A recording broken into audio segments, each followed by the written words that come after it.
Hello everyone, welcome to Mark's Trains. So today is going to be an introductory video. My name is Mark, hence the Mark's Trains train channel.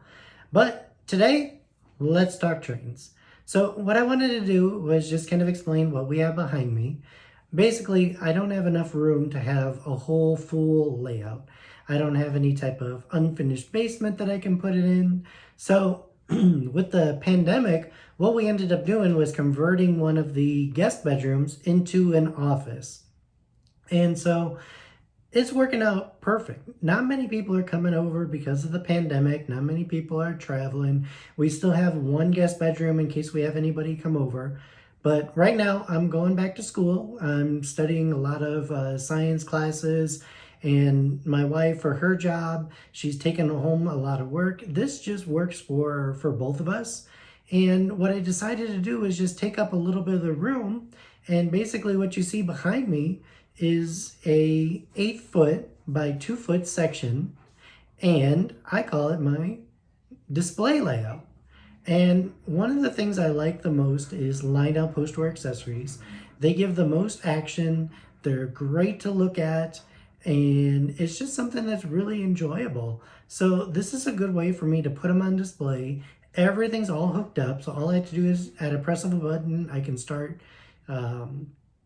operating them, playing with them, and at the end of the day, it doesn't take up that much space. So, one thing I wanted to introduce everyone about this video is if you like trains and you don't have a lot of space for them, you can see all the action that I packed into, a 2-foot by 8-foot section.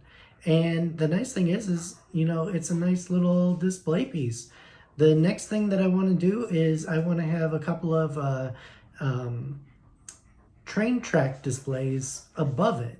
And I'm going to display my K-Line Santa Fe F7, and I'm going to display my MTH Santa Fe Northern. Have one of them be a freight train, have one of them be, a passenger train until I, want to use them. But then in that way, I can look at them and they're not in boxes. So what I'm going to do next is I'm going to take you through each one of the accessories on my layout, just show you a little bit about them. And what you can expect is maybe in the future, I'm going to try to do a little bit more videos with them in action. Because the one thing I noticed on YouTube is if you search for a 397, line-out post-war coal loader, you're not seeing too many of them, in action. You're not seeing too many culvert loaders and unloaders. Not saying there's no videos, but there's not that many on there. So that's what I wanted to do with this channel, just kind of show you things that I enjoy. A lot of it is the post-war accessories. Also the Santa Fe trains. So even though I don't have a place to run them around the layout, the next thing I'm going to do is just put them on the floor underneath the office desk, and just whenever I'm doing any homework or anything like that, I can just have them running around, and I can just set up the camera, take a few videos, post them up on YouTube, and we'll see where this channel goes. We'll see if you like this stuff. We'll see if I can come up with some new videos anytime. Like the last video, I just thought, hey, the coal loader needed some grease. Let me just show you how I took it apart and put that in there. The next one I got to do is going to be the coal ramp. I still have not figured this out. There is one wire that is soldered to the bottom for the middle magnet, and I soldered it on, put it on the layout, used it, it worked, and then after using it 2 or 3 times, it just quit working. And then I resoldered the wire on, it worked for a little bit, stopped working. So I thought maybe it had something to do with the vibrations, and it just, didn't want to stay on. So what I did was I put a piece of electrical tape on there. Seemed to be working, and then I was going to do a little quick video showing that one, working with the coal ramp, and halfway through the video, the magnet just stopped working. So maybe that'll be the next video, is just how I get that repaired. If I can't figure it out, I found out that there's a Roundhouse South Trains that's about an hour away from me. Might take it in there, see if they can solder it a little bit more permanently than I can, and get it working. Well, we'll see where things go, but the next part here, I'm just going to go through the accessories one by one and show you what I have, and we'll go from there. Okay, and so these are all my accessories. I got a lot of fun ones. So I have the 97 Cole elevator. It is one of the re-releases. And the reason I got this one is because the one thing I like about the new ones is that the motor is super quiet. And it just, you know, the paint is fantastic on it. Most of the ones that you're going to see, there's not going to be a scratch on it. And if I looked at a lot of the post-war ones, if there was one, it was on eBay, it looked almost new. And it had a box, but they wanted $178 for it. No one was buying it, and I ended up seeing it just getting taken down. I was considering it, but once that got taken down, it was kind of a no-brainer just to get the reissue. And I really like it because it is nice and quiet.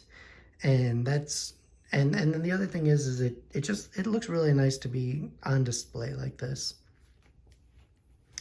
The next one I have here is a pair of a culvert loader and unloader. And I think I got really lucky with this one because they look almost brand new. There are a few scratches on it, but it's got to be in excellent plus condition. I mean, here, I'll take a little bit of a close-up here. You can see there are barely any scratches on this. Same thing with the culvert loader. If you take a look at the orange pillar where the weight goes up and down, you can see it's almost brand new. You can even take a look into the culvert car. You can see that it really looks like hasn't even been a culvert dropped into it. This one, I did get some scratches in it, and that was just for me trying it out and trying to get it all under alignment.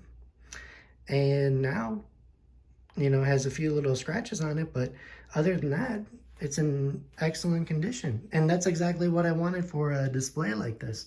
You know, I just wanted to have them looking as good as possible and to enjoy them. And then this is my 497 Lionel coaling station, or coal loader. I forgot which one it actually is called. And let's just take a look. 497 coaling station. There we go. That's what I kind of like about the new remake Lionel. They have a nice little badge on all of them. And then with it is a post-war 3469 coal dump car. And one of the reasons I got this one too is, as you can see, it's just a couple of strings pulling this up, so it really doesn't need to be extraordinarily loud. And what I like about the new motor is it's extremely quiet, and it's going to look like it's in, you know, brand new condition. Because basically all the new reissues, everyone's seeming like they're taking good care of them. It's not really hard to find one that looks, you know, like new original box. Plus, you know, you're going to get these around $100. So you're not going to have to pay big bucks for, you know, a post-war one, and trying to find it with the original box so you can keep it in nice condition. So that's what I like. But the coal ramp is not issued in dark gray on the reissue. So I made it a point to make sure to get the post-war version. But I wanted to get one that was in, you know, nice condition since everything was going to be on display. And as you can see, it's in fantastic condition. I mean, the only thing that I saw was on one of the pillars, there was like a screwdriver size hole that they didn't really disclaim when purchasing it. But, you know, a few weeks later on eBay, that exact piece came up and I bought it. Have no idea how I would even take that apart to put that, you know, one piece on, so I'll leave it for now. But hey, at least I have that one piece. The other thing is it had the original railing, and it was a metal one. I could have kept it on there, but it didn't look like it fit. And I really like these reproduction ones. And it actually came with the reproduction one when I bought it on eBay. So it was really easy to just take it apart, put that on, and then I even put some new garments. You can see they're a little bit of a copper color instead of the silver color. But all in all, you know, I think it looks fantastic. And this one, I don't know really all the variations for the 397 coal loader. What I do know is when I get one with this black screw, there is, let's see if I can pull it up. Okay, see if I can get in there. You see that black middle piece? It's amazing. It just seems like it catches the coal and it just prevents it from jamming. So if you're in the market for one of these, I believe this is one of the last ones that were made, and that's why there's all the updates to it. But it just seems to operate so smoothly, and plus there's these silver clips. The first one I had didn't have those, so coal got stuck between the metal and the red bin. So those clips keep coal out.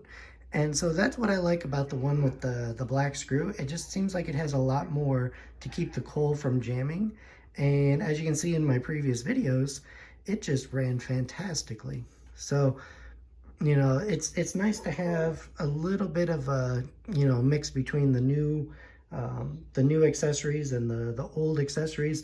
The new ones I got, you know, I feel like they operate just like the post-war ones. They're just a little bit quieter. And here's my dog. Say hi, Sergeant. Say hi. Speak. Well, that's my dog. So we're gonna have you know, fun with Lionel trains and fun with the German Shepherd too. So let me go see what he wants, but I figured I'd just do a little quick video, and when I think of a little bit more to add, you know, I'll post another video. Thanks again for viewing Mark's Trains.